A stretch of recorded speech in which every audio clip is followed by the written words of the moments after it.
What's going on, YouTube? This is Jim Afanis, aka Viper Magic, and today I wanted to talk to you guys about the keyboard and mouse situation that's currently going on for the PlayStation 4. So there have been adapters that have been in the market, probably the most common being the Zim 4, which is a keyboard mouse adapter which is universal for the PlayStation 4, Xbox One, Xbox 360, and PlayStation 3.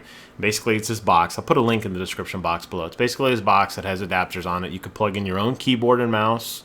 They have it could either connect via Bluetooth or via USB for your gaming configurations, and you can use an actual keyboard and mouse to control your games. Now, I'm talking just for PlayStation 4, so because that's all the only console I have right now for the current gen. I don't have an Xbox One yet, but I will soon when Halo comes out. And anyway, so I've seen some streamers using this, and it seems to work pretty well. There's a little learning curve in terms of setup, but thankfully, because the one of the system updates for the PlayStation 4 allows you to remap all your buttons, it's not that hard to remap what you want to your keyboard and mouse pretty effectively. Supposedly, there are certain games that kind of outlaw this, and it could be considered like a violation of the terms and services of games. Now, I haven't really seen any company actively enforce, like Call of Duty or Destiny or Battlefield, actively enforce people using keyboard and mouse combinations on their PlayStation 4. However, since it is not kind of part of the core experience, there are some issues that could occur. Most notably, there are instances that I've read where the Zim 4 has some input lag. Now, it's very minor, and most of us probably wouldn't notice it, but if you're truly trying to be precise with a lot of precision, you know that you've come to expect a certain level of quality from a PC connection with a keyboard and mouse connected to a PC, and sometimes that gets lost a little bit on the on these other standalones. So today, PlayStation announced that they're actually be coming out with a branded Sony PlayStation 4 dedicated FPS keyboard and mouse. Now, and I'll put a link in this for this as well in the description box below. The keyboard is not a full keyboard. It's only about 8 or 9. I'm counting them right now. It's about 20 keys or so. It resembles the kind of like the little USB, almost like a number pad, and it's got the mapped, triangle, square, X, or all the traditional PlayStation buttons. The mouse plugs into the keyboard, and then that actually plugs into your console. Now, what's unique about that is actually dedicated from the Sony branded, and it's actually from Hori. Hori makes a lot of console peripherals. The one that I'm most familiar with Hori using is they actually make a PlayStation, or they make a Nintendo 3DS plastic case, the Hori case, which a lot of people have. So anyways, the mouse and keyboard has a D-pad. It's got the PlayStation button. It's got a share button. It's got a dedicated duck button, a dedicated walk button, a snipe mode, and there's some toggle switches to kind of fine-tune some of that. And it looks like it's coming out for about $120. Price, I don't know if it's been completely defined yet. Right now they're revealing it as 14,904 yen, which that's where the $120 conversion comes from.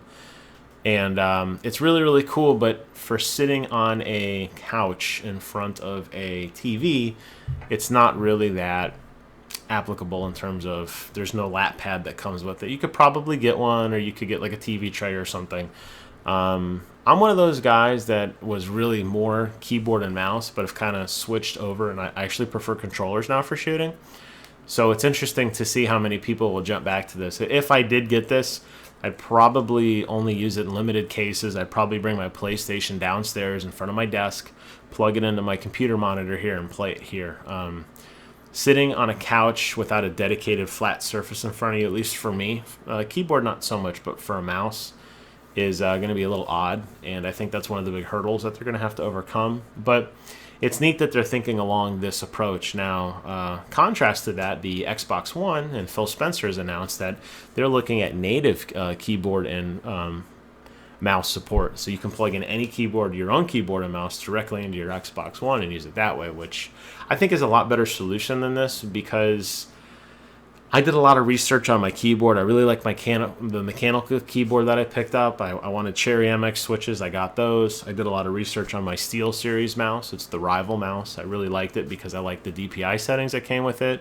I like the feel of it, and I'm kind of worried that just getting a one-size-fits-all kind of generic keyboard and mouse may not fit I don't say my hands or anything, but it's got to have a certain feel to it. And unfortunately, if it's a one-stop shop, there's really not a lot of solutions. So in that department, I'd have to say I think Xbox has the clear advantage in terms of where they're going forward with it. Now, I don't know if Xbox One yet has a patch that allows you to define keys globally the way the PlayStation 4 does right now. If it does, that's great. If not, I think the PlayStation has the edge in that department. So it's going to come down to customization of hardware versus customization of software, if you want to think of it that way. But we'll have to see when it comes out in the States. And I am aware that they do have this similar model for the old generation consoles, but it received lackluster reviews, which worries me because, again, I'm very particular about my keyboard mouse, and I just don't want to pick up any old things. So if it's not perfect and I can't really get a good look or feel for it, I'll definitely be passing, even though I think if I did get a mouse, I'd probably do a little better than my 1-to-1 KDR in Destiny. So that's the news. I'm pretty excited for that. I'm curious to see how it pans out, and I'm curious from you guys if you guys think this is actually something that's really cool, or is it something you're going to pass? Are you really in love with your DualShock 4, or are you using the Zim, to get your interface that way? Do you prefer having something like that? You just use your own keyboard and mouse, even though there may be some input lag associated with it. So let me know in the comment box below. As always, I want to thank you guys for watching. Please do me a favor. Comment, rate, subscribe. Let me know what you guys think. And until next time, I will see you guys on the other side.